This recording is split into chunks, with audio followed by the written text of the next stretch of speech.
o drama de um homem, um jovem, 31 anos, que perdeu tudo em apostas de jogos esportivos pela internet. Esse é um dos assuntos mais comentados nos últimos dias aí nas redes sociais, na internet em geral. Adriano Monteiro é um técnico de eletrônica, ele é de São Paulo. Ele perdeu em 2 anos tudo que tinha por causa dos jogos, cerca aí de R$170 mil. As apostas começaram, segundo ele, com R$10. Mas com o passar do tempo foi aumentando os valores e aí se viu dependente dos jogos. Chegou a pegar dinheiro emprestado para continuar com as apostas, viu? E hoje, Adriano tem até um canal na internet para ajudar outros jovens que enfrentam o mesmo problema. E a gente sabe que essa é uma realidade nos dias de hoje.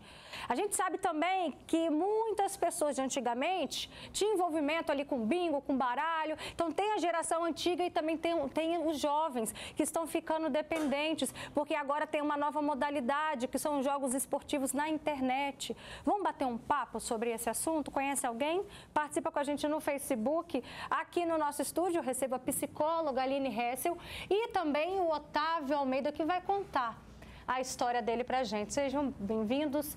Boa tarde.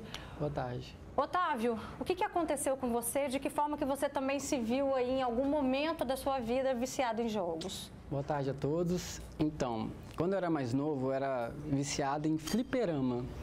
Então, eu costumava pegar dinheiro dos meus pais para jogar o jogo, né? E geralmente a gente jogava muito apostado. Ou era valendo dinheiro, ou era um campeonato valendo fichas e tal. E teve um certo tempo que meu pai, eu apanhei muito. Ô pai, te amo, tá? Eu apanhei muito do meu pai porque eu vivia pegando dinheiro dele para jogar videogame. O fliperama, que é aquela máquina, lembra? Acho que você deve se recordar, né? Você aí de casa, aquela máquina que era muito comum ter em bares, sim, restaurantes. E na época era a febre, o The King of Fight era uma febre, né? Então, ô Maurício, tamo junto, Maurício é o dono do bar lá, né? Que eu jogava, do Alagoano. E eu jogava pra caramba, pegava dinheiro do meu pai, e quando ele não tinha dinheiro, ele tinha um bar, antigamente. Então, ele tinha as garrafas, né?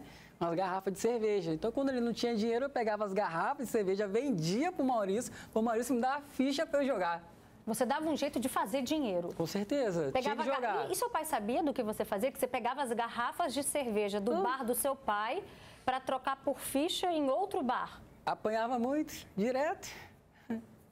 Nossa, meu pai passou muita raiva comigo. Aí, quando eu vi que não tinha mais dinheiro, fui trabalhar até na feira, né, quando eu era mais novo, pegava o dinheiro de sábado todinho da feira de sábado, ia pro Maurício de novo, vamos embora, chamava os amigos, estavam nós lá jogando de novo. Você gastava todo o dinheiro do seu trabalho na feira? Só no The King of Fight. Para poder jogar. E tinha mais amigos envolvidos? Ah, com certeza. Eu chamava meus amigos iam. Então a gente nem reparava que era um vício. A gente queria jogar, sabe, toda hora. Só o prazer de ganhar dinheiro, ganhar a ficha, ganhar das pessoas era tão grande que a gente nem se importava o quanto que a gente estava gastando. E isso envolvia apostas entre os amigos? Entre a gente, isso aí. Aline, a partir de que momento que pode ser uma diversão e que isso chama atenção para um caso de vício? Boa tarde a todos. O vício, na verdade, a gente considera o vício no jogo a partir do momento que há algum prejuízo na vida dessa pessoa. Prejuízo social, prejuízo financeiro, prejuízo acadêmico. Existem diferentes tipos de prejuízo, mas a partir do momento que a pessoa tem qualquer tipo de prejuízo na vida dela, a gente já pode considerar como um vício. Claro que existe uma série de critérios que um profissional da saúde que vai conseguir, de fato, diagnosticar. Mas a principal característica é o prejuízo na vida da pessoa. Otávio, na época você tinha quantos anos? Tinha para 16, 17 anos. Crescido, né? Já tem entendimento, né, das coisas. Só queria Você jogar. se enxergava como uma pessoa viciada nesses jogos? Agora sim, vejo assim, olhando agora, né? Sim, muito viciado. Teve épocas que eles faziam jogos à noite, né? E a gente pagava um certo valor para ficar a noite toda jogando. E eu paguei um certo valor para ficar a noite toda jogando, eu e meu irmão, na época, meu primo também. A gente não foi para casa, no outro dia eu tomei uma surra, porque eu fiquei a noite toda. Sem avisar os pais? Sem avisar, ainda. porque meu pai nunca ia deixar, minha mãe também nunca ia deixar. Então eu fiquei a noite toda lá, jogando. Quando a gente já virou a noite, saímos, era 6 horas da manhã, ou às 7 horas da manhã. E E quando seus pais souberam? Eu sempre apanhei quando era mais novo. E tava certo também, né? Fazer o quê? Eu era muito arteiro, então não tinha...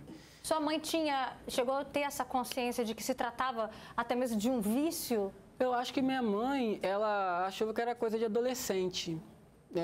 Ela conversou comigo, você não pode fazer isso, você não pode faltar aula para jogar jogo, você não pode deixar de dormir em casa, ficar fora de casa à noite, a gente te procurando igual um doido, ficar jogando jogo, isso está errado. Então ela foi conversando comigo, né? Meu pai já era um mais bruto, né? Todo homem é mais bruto. Vamos bater. Aí, tá certo aí, fazer o quê? Aline, a gente vê que as pessoas, enquanto estão envolvidas com o jogo, naquela adrenalina, porque envolve emoção, a ganha, a perda, por que elas demoram a reconhecer que elas estão viciadas num jogo?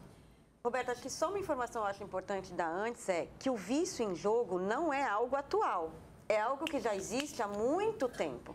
Só que hoje em dia nós temos os jogos eletrônicos também. Então, os jogos só que evoluíram, né? Exatamente, evoluíram e se aproximaram mais das pessoas. Estão mais próximos. Antes você tinha que ir a uma casa de jogos. Hoje a distância de um jogo eletrônico é um simples clique no computador, no celular até mesmo. Né? Então, antigamente a gente tinha caça-níquel, bingo, corrida de cavalo, até mesmo baralho, né? Tem pessoas, a gente tem relatos aí de pessoas que tinham vício até mesmo em baralho, faziam apostas. Exatamente. Então a pessoa ela tinha que ir até o local para então ter o acesso ao jogo. Então tinha um dificultador aí. Hoje esse dificultador diminuiu, o que fez com que aumentasse o número de pessoas viciadas em jogos, uma vez que eles estão mais próximos das pessoas. Mas o vício com relação ao jogo, acho que a principal característica, que é muito semelhante, praticamente igual ao vício de drogas, é o sistema de recompensas. Então, a pessoa ela tem no cérebro, é ativado no cérebro da pessoa as mesmas regiões do vício de drogas de uma maneira geral. Então, a pessoa tem um sistema de recompensa imediato e muito intenso, é muito satisfatório, independente de ganhar o dinheiro ou não.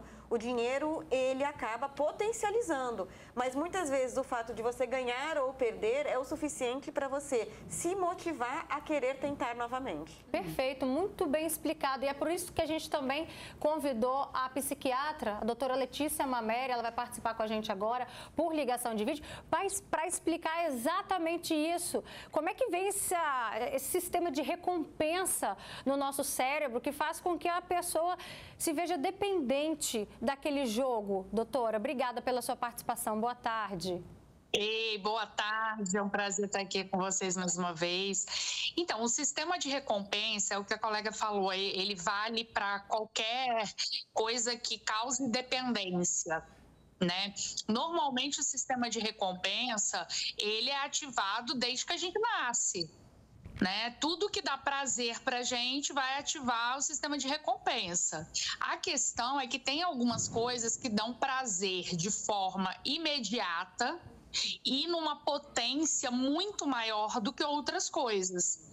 Então, esses hábitos que causam essa sensação de prazer com uma maior intensidade e de forma mais rápida, eles têm uma tendência para se tornar mais viciantes, digamos assim, né? Então, igual as substâncias químicas, a gente tem os jogos, a gente tem outras adições, né? Então, jogo, são as substâncias químicas, tem questões relacionadas, às vezes, a sexo, comida. Então, são todas coisas que ativam de forma muito potente o sistema de recompensa. A gente chegou até a falar, Beta, não sei se você lembra, num programa, a respeito do rios, né, desses rios de celular ativando o sistema de recompensa também. Então, o jogo, ele não é o vilão sozinho. A gente está vivendo uma era onde as pessoas cada vez mais buscam prazeres imediatos com grande sensação de prazer. Assim, aquela sensação... buscam atividades com grande sensação de prazer imediato. A gente pode até mesmo comparar com uma droga, doutora? Exatamente, é igualzinho, é o mesmo sistema, né? E talvez com uma dificuldade até maior, porque a parte eletrônica, né, ela faz parte hoje em dia da nossa vida. Na época que eu era criança, já existiam jogos, só que você precisava do videogame para jogar. Então, se o pai e a mãe não compravam videogame, beleza, a gente não tinha acesso. Agora, hoje em dia, os jogos estão nos celulares, nos tablets, nos computadores. E são essas mesmas coisas que a criança e o adolescente usam para estudar muitas vezes. Então, como que você segura, né? Como que controla? Ah, tá dependente. E aí, manda para fazer internação? Vai desintoxicar onde? Como? Então, ainda é um desafio para a gente o que fazer nesses casos de dependência, né? A gente sabe o que fazer e como fazer, mas a dependência química, eu acho que é mais simples. Perfeito, doutora. Olha só, estou tendo aqui várias participações dos telespectadores, daqui a pouquinho eu volto a falar com você. Olha só o comentário aqui da Lara Saulo Stens. Ela diz: Robertinha, meu filho sofreu um golpe e precisou fazer um empréstimo. Como é servidor público, não conseguiu juntar a quantia para sanar a dívida do empréstimo. Então, ele, nas folgas, passava horas em jogos virtuais para tentar conseguir tampar o rombo e foi só se afundando mais e mais. É muito triste. Hoje ele apenas trabalha e paga o empréstimo devagar. Que bom que ele conseguiu então, né? Tá aí nessa luta para pagar o empréstimo, mas conseguiu se livrar, isso que deu a entender, desse vício no jogo. Agora, sobre esse vício, Otávio, você chegou, ele me relatou antes aqui nos bastidores, você chegou até mesmo cometer um furto na carteira do seu pai, né? Coitado do meu pai. Infelizmente, né, como eu não via dinheiro, tinha como arrumar dinheiro e tal, e eu pegava lá, às vezes, 30, 20, o que ele tinha na carteira eu pegava. Saía, quando eu voltava, eu já falava, você pegou, né? Falei, então, já tira a roupa que você vai apanhar. Ele já sabia. Já. Porque às vezes ele pegava quando o dinheiro sumia, ele já sabia.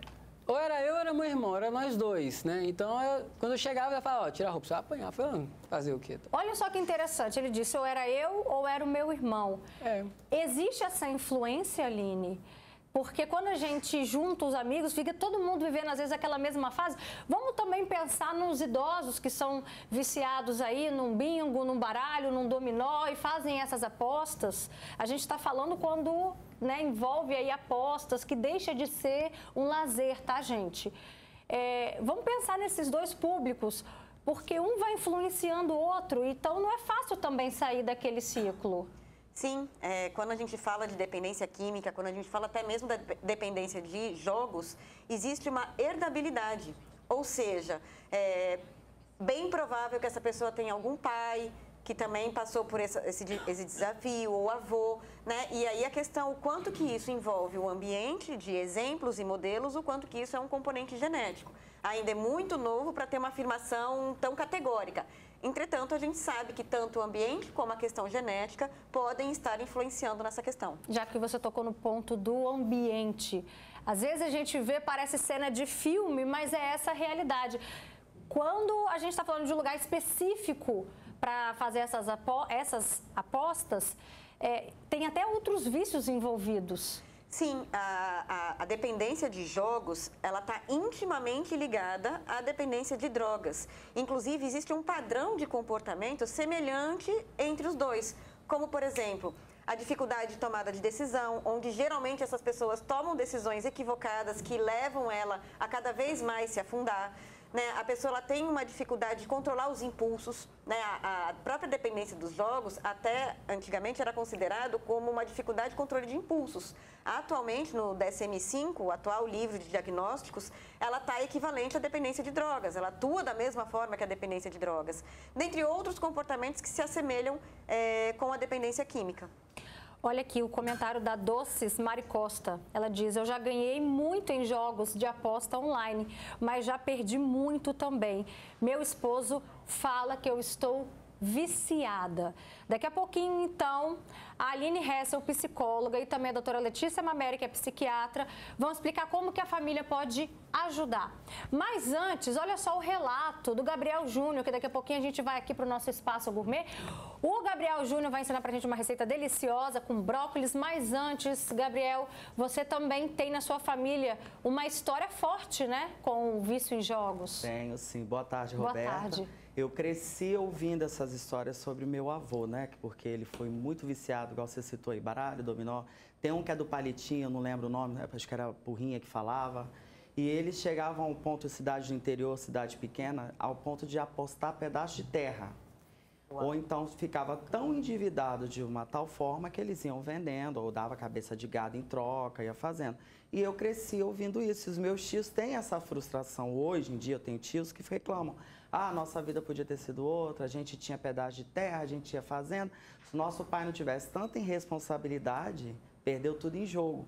E eu, por incrível que pareça, eu cresci ouvindo isso. Não sei jogar baralho, não tenho paciência para jogar dominó, não acho graça em tipo de jogo nenhum assim que eu tenha que ter atenção a apostar. Eu não tenho vontade, eu não tenho, impressionante, nem para ser sincero. Nem os online. Nem os online, nem futebol, se você quer saber, eu tenho paciência para assistir. Os meus tios são fanáticos, por quê?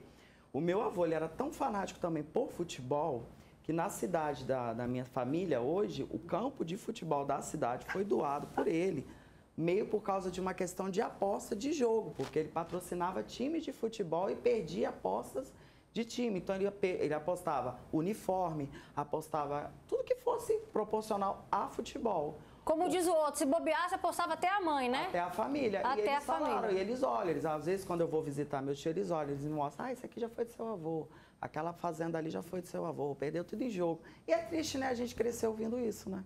Meu Deus, que tristeza, né, Gabriel? Daqui a pouco eu tô aí. Tô te esperando. Tá bom? Pra você ensinar pra gente uma receita deliciosa. Gente, já adianta que é super suculenta, tá? Mas continuando sobre o assunto do vício em jogos, muitos famosos já revelaram, já assumiram isso, né? Esse tipo de vício. Um deles é o cantor Latino. Ele era viciado em corridas de cavalo.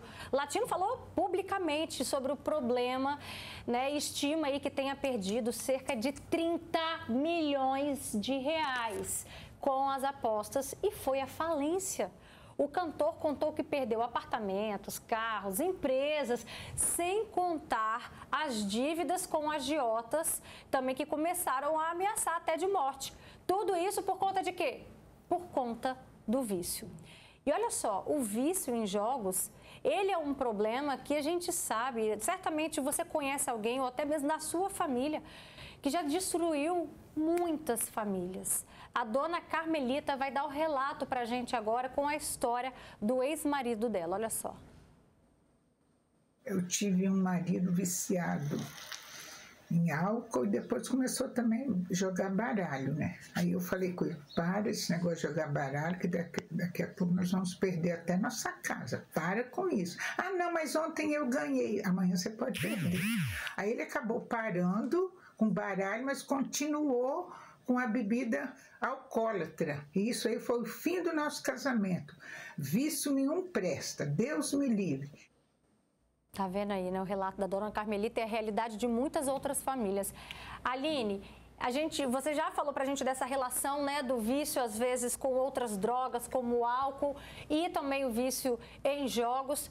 E existe uma relação que quanto mais a pessoa começa a perder, mais ainda ela pode se afundando, por exemplo, na bebida? Na verdade, o que acontece? No momento em que a pessoa tem minimamente uma recompensa, então quando ela ganha um pouquinho de dinheiro ou quando ela perde a vergonha de falar com outra pessoa, aquilo se torna muito maior dentro dela do que os prejuízos. E na tentativa de resgatar aquela sensação, ela tenta de novo, tenta de novo, tenta de novo. E como qualquer outro vício, você precisa de cada vez uma dose maior para ter o mesmo efeito. Então, com o álcool acontece isso, com a cocaína acontece isso e com os jogos também. A pessoa passa a jogar 30 minutos e tem um prazer muito grande. Porém, na próxima vez, aqueles 30 minutos já não são o suficiente para gerar aquele mesmo prazer. E a tendência é ela esticando esse tempo cada vez mais para ir em busca daquele prazer. Eu vi você concordando com a fala da Aline. Como que você se comportava diante das perdas? Eu ficava triste, né? Fazer o quê? Não tinha que fazer nada. Arrumar dinheiro de novo, jogar de novo e tentar ganhar de novo. Só que você estava falando também sobre familiares e tal. Meu pai também me levava muito para sair com ele, né? E nesse tempo eu vi ele jogando baralho, jogava com as maquininhas, né? Eu ficava do lado e falava, eu vou ficar aqui, você fica ali. Então eu vou jogar videogame, você vai jogar... Não, beleza, então. Então ele jogava o joguinho dele, eu jogava o meu joguinho. Então... Pode ter essa influência, Aline, assim, do ambiente? Às vezes a gente está lá, né, os netinhos acompanhando os vovós, por exemplo, e eles estão ali aprendendo sobre esse universo. Então, explica essa influência? Pode ser uma das justificativas, mas sim. Porque o que acontece? Quem que vai ser dependente de algo? A gente não sabe até se tornar dependente. Então, existem muitas pessoas que podem crescer com um pai que era viciado em drogas ou que era viciado em jogos e que não desenvolveu isso. Mas é uma loteria. A gente não sabe bem ao certo quem tem ou não as chances de desenvolver esse vício. Então, você estando num ambiente onde promove esse tipo de coisa, aquela criança que está ali pode ou não ser o potencial dependente químico. Então, a princípio, a primeira observação que a gente faz é evitar tais ambientes. Olha só o comentário aqui da Luana Goulart. Beijo, Luana. Obrigada pela sua participação, viu? Ela diz o seguinte, realmente é um jogo viciante, mesmo que está perdendo quando você ganha, né? Mesmo que seja pouco, você quer continuar jogando para ver se ganha mais. Cai nesse papo também dos influenciadores, que agora está tendo ainda, né? Alguns influenciadores estão incentivando. E ela diz aqui, eu fui só apostando, perdi R$300. Você mais perde do que ganha na realidade. Vamos ver agora o depoimento do Éden? Ele tem 21 anos e faz apostas, mas diz que consegue se controlar.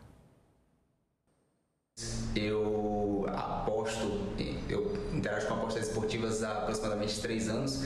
Então, quando eu comecei, eu tinha por volta dos meus 19 anos. E apesar de ter me dado muito bem inicialmente, não é algo que seja fácil de lidar. Eu tive que desenvolver uma rotina para conseguir controlar meu tempo de apostas e controlar também os danos psicológicos que isso começou a me gerar ao longo do tempo, porque por mais que pareça ser só apostar, não é só apostar e sim tem uma probabilidade muito grande de você viciar, de você perder tudo, de você ganhar muito, mas no dia seguinte você perder tudo, principalmente se você se envolver com os cassinos, onde existe a vantagem da casa. Então foi uma experiência que eu tive que adquirir com o tempo. Obrigada, Éden, pela sua participação. E aí agora a gente deixou aquela pergunta no ar, né? Como que a família pode ajudar? Porque nem sempre a pessoa se reconhece como um viciado no jogo. E aí, Aline? Sim, a família é a principal ferramenta. Porque, olha só, a gente não pode dizer que o jogo é o problema. Por quê? Porque hoje o jogo está na nossa mão. Se a gente fala que a cocaína é o problema, a gente consegue, de alguma forma ainda, afastar a cocaína. Agora, o jogo, a gente tem acesso aos jogos pelo celular. Quem não tem celular? Então, se a gente coloca como o problema sendo algo externo, se torna mais difícil da gente conseguir enfrentar esse problema. Então, é uma questão interna, é uma questão da pessoa, onde precisa se trabalhar o seu controle, outras formas de recompensa, outra forma de satisfação e, principalmente, o apoio da família. Essa é a principal ferramenta no acompanhamento, no tratamento de uma pessoa em vício. Olha só o comentário da Maria da Penha. Ela diz, boa tarde, Roberta, amo o seu programa, obrigada, a gente agradece imensamente esse carinho. Ela diz, meu pai era tão viciado no jogo que pela manhã saía perguntando o que o vizinho tinha sonhado para decifrar o sonho e jogar. Olha isso. A Nayara Costa também participa com a gente. Beijo, Nay. Ela diz, meu irmão joga muito, ganha muito, mas perde também. E com o dinheiro dos jogos online e bingos, já ajudou também. Né? Então, ele ainda soube usar o dinheiro para o bem aí, né? A Letícia Pimenta fala, você entende que é furada? Quando usam a imagem de artistas e influenciadores garantindo que é fácil para ganhar? A Zilamar Almeida diz, eu sou tia de Otávio, sua tia então. E meu pai, ela disse que era viciado em jogo. Meu avô. O seu avô era? Então, passou um pouquinho de família aí. No caso aí era jogo do bicho, né? Tia, beijo, amo você demais.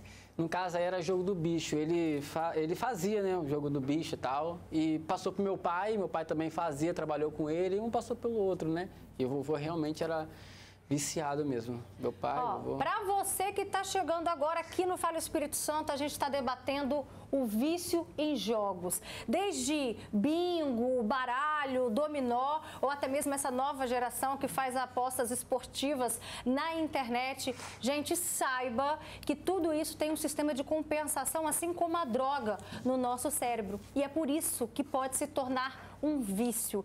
E aí, você tem algum caso na sua família? Manda pra gente, tá? Deixa eu voltar a falar rapidamente com a doutora Letícia Mameri, ela continua com a gente.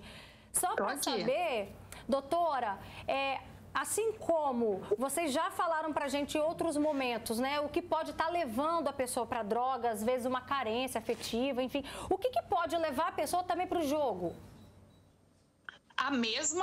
São as mesmas coisas que levam, né? A questão é que sempre tem uma desculpa. E aí, essa diferença do jogo não remunerado, né? O jogo sem aposta para o jogo com aposta, a questão de falar que está ganhando dinheiro é só uma desculpa.